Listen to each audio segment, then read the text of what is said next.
পঞ্চম শ্রেণীর প্রিয় শিক্ষার্থী এস আলদার স্যার ইউটিউব চ্যানেল থেকে তোমাদের সবাইকে স্বাগতম। আজকে তোমাদের জন্য আরেকটি নতুন ভিডিও নিয়ে এসেছি। প্রশ্ন সেট এক পরিবেশ মডেল প্রশ্ন সেরা প্রস্তুতি হিসেবে 1 নম্বর। আমি এখন থেকে পর্যায়ক্রমে একাধিক মডেল প্রশ্ন বিভিন্ন স্কুলের প্রশ্ন দেব। তোমরা আজকের আলোচনা পঞ্চম শ্রেণী ক্লাস 5 প্রথম পর্যায়ক্রমিক মূল্যায়ন 2026-এর সেট নম্বর 1 20 মার্ক। তোমরা জানো ফার্স্ট ইউনিট টেস্টে 20 মার্কের প্রশ্ন আসে। 20 মার্কের একটি স্কুলের প্রশ্ন বিশ্লেষণ সহ আমি সম্পূর্ণ সমাধান দেখাবো এই ভিডিওতে।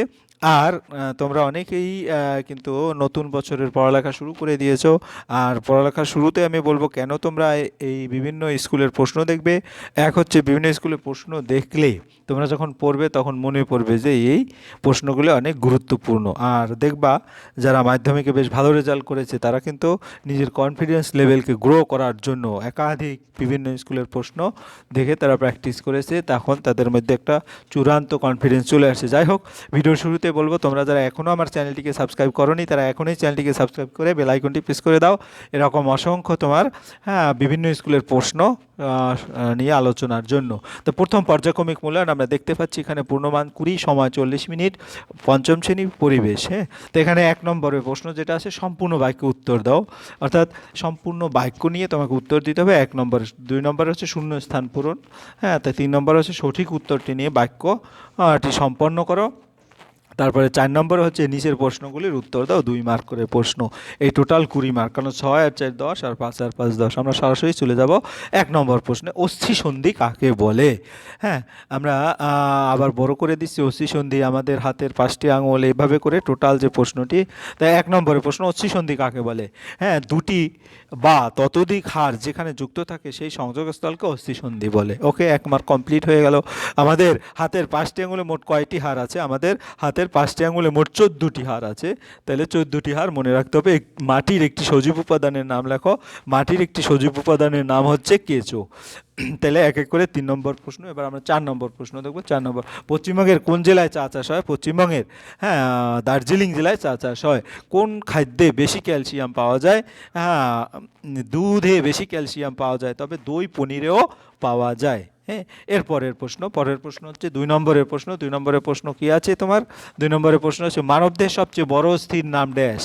মানবদেহের সবচেয়ে বড় অস্থির নাম হচ্ছে উরু অস্থি। ড্যাশের জন্য মানুষের ত্বকের রং কালো হয়। তোমার মেলানিনের জন্য বলতে পারি, আবার সূর্যরশ্মিতে কিন্তু মানুষের, তবে আমরা বলবো মেলানিন। এখানে মেলানিনটা বেশি শ্রেয়। সূর্যের জন্য না হয় আমরা মেলানিন। ঠিক আছে, 2-এর 2 উত্তর হবে মেলানিন। ঠিক আছে, মেলানিনের জন্য ত্বকের রং।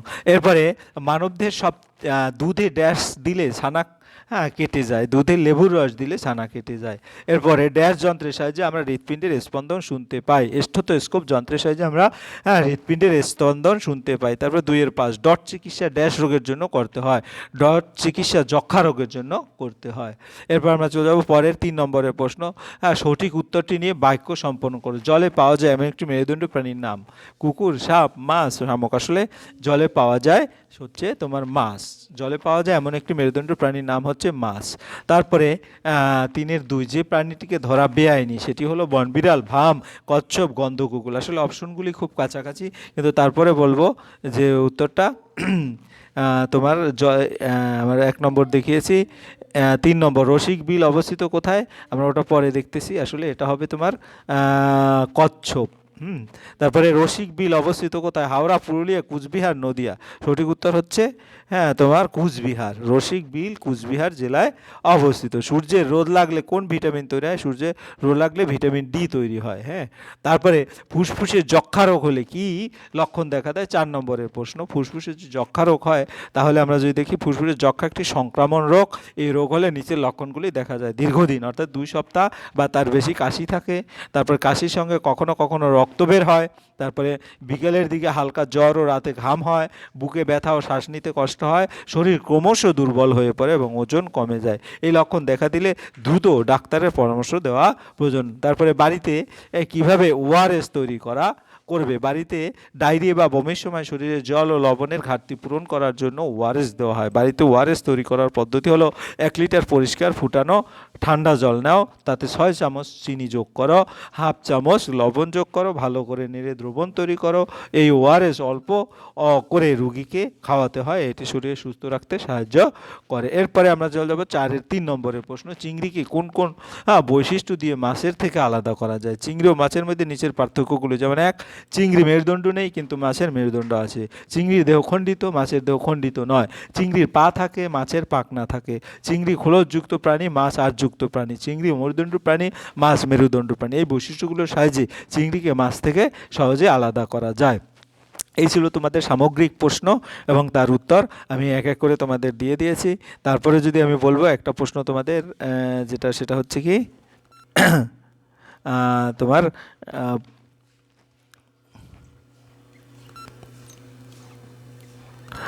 তোমাদের একটা প্রশ্ন যেটা ছিল শূন্যস্থান, যে কই 2-এর 2, 2-এর 3 সঠিক উত্তরটি বেছে নিয়ে লেখো। সেটার মধ্যে যদি দেখি কোনটা আছে তোমার,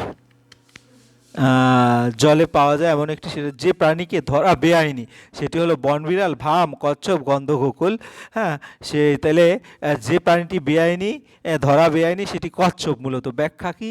কচ্ছপ আইনত সংরক্ষিত প্রাণী, ধরা বেআইনি। বনবিড়াল বেআইনি, কিন্তু প্রশ্নে একটি বেছে নিতে বলা হলে সাধারণত কচ্ছপকেই তোমরা উত্তর দেবে। ভাম এটা ধরা আইন সিদ্ধ, যাই হোক, এবং গন্ধগোকুল বেআইনি। তাহলে আমরা মোস্ট একুরেট যেটা, সেটা আমরা কিন্তু বলবো কচ্ছপ।